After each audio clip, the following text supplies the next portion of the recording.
pun la telefon. Am un cadou, cum ne-ai visat.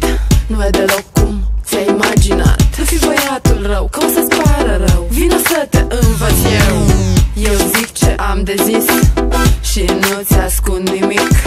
Eu sunt așa cum sunt. Ești curios ce am de gând? Dansez cu el, mă joc cu el, doar eu cu el toată noaptea. Crezi că îmi pasă că te joci cu mine? Chiar îmi place și